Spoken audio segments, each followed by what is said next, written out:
हमारे वरिष्ठ हेमाराम जी, जिनको 18 का चुनाव मैंने जिताया था, उस समय हेमाराम जी ने मुझे टेलीफोन किया कि मेरी इज्जत रखो और जो आरएलपी का उम्मीदवार है उसका फार्म उठो।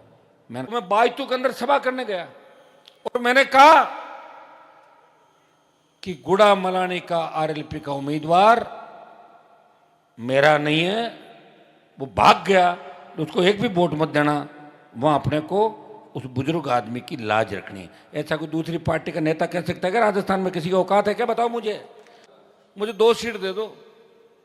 बाड़मेर वाले की बड़ी इच्छा थी, मैं तो एक पे ही राजी हो जाता, लेकिन वो कह रहा मैं तो एमपी बनूंगा। तो मैंने कहा एक बाड़मेर दे दो, एक नागौर दे दो, बात तय हो गई थी। लेकिन बीच में से हमारे पायलट साहब डोटासरा जी रात को बात करी कि अनुमान को कमजोर करना है और यही घेर के मार लो, बीजेपी तो अपनी है, रात को मिल लेंगे जाके बीजेपी वालों से, क्योंकि अपने पहले धंधा किया था। याद है लोगों को कि सरकार गहलोत की गिराने के समय कौन कौन कहाँ बैठा हुआ था, सब जानती राजस्थान की जनता। मुझे कहने की आवश्यकता नहीं है। ये सोशल मीडिया बयान और खबर, पहले के समय अखबार नहीं होते थे, अब तो एक क्लिक करो सारे भाषण एक साथ निकलते हैं। मानेसर कांड मुझे याद है, किस तरह भारतीय जनता पार्टी के नेताओं के इशारे पर हुआ। मैं भी था, मैं झूठ नहीं बोलता, लेकिन मानेसर में नहीं था। 3 विधायक अलग खड़े थे, इंदिरा जी उनमें शामिल थी। हमने झगड़ा था, इसलिए बीजेपी के साथ हम मिले कि अगर कांग्रेस की सरकार गिरे हम वोट देंगे, 3 वोट सरकार के खिलाफ हम डालेंगे।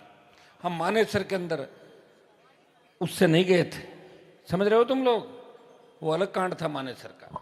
भाई लोकसभा चुनाव में पायलट डोटासरा जी, हमारे वरिष्ठ हेमाराम जी, जिनको 18 का चुनाव मैंने जिताया था, उस समय हेमाराम जी ने मुझे टेलीफोन किया कि मेरी इज्जत रखो और जो आरएलपी का उम्मीदवार है उसका फार्म उठो। मैंने कहा हेमाराम जी आप हमेशा किसान कौम की बात करते हो। मैंने बच्चों को कहा जो अपना उम्मीदवार उसको पकड़ो, वो भाग गया, हाथ नहीं आया फार्म भर के। तो मैंने कहा मैं क्या करूं, ये राजू साथी था। तो मैं बायतू के अंदर सभा करने गया और मैंने कहा कि गुड़ा मलानी का आरएलपी का उम्मीदवार मेरा नहीं है, वो भाग गया, तो उसको एक भी वोट मत देना। वहां अपने को उस बुजुर्ग आदमी की लाज रखनी है। ऐसा कोई दूसरी पार्टी का नेता कह सकता है कि राजस्थान में किसी की औकात है क्या? बताओ मुझे। मैं आज मंच पे देख रहा हूं कई लोग आना चाहते थे, ऐसी कौन सी कांग्रेस की सरकार है? हम कांग्रेस में, कौन मानता तुम्हारे को? कांग्रेस तो 4 भागों में बंटी हुई है। कांग्रेस गहलोत, कांग्रेस पायलट, कांग्रेस जूली और कांग्रेस डोटासरा। 1 2 3 4 कांग्रेस। भाजपा में बीजेपी भजनलाल, दिल्ली संघ कार्यालय, 4 भाजपा।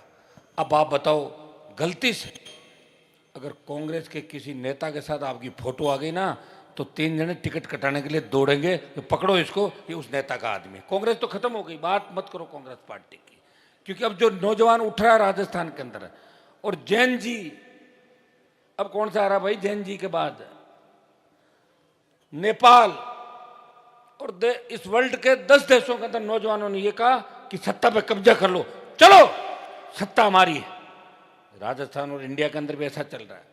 अगर ये सरकारें नहीं मानी तो लोग जयपुर के अंदर घुस जाएंगे, दिल्ली की ओर कूच करेंगे और अपना अधिकार खुद ले लेंगे।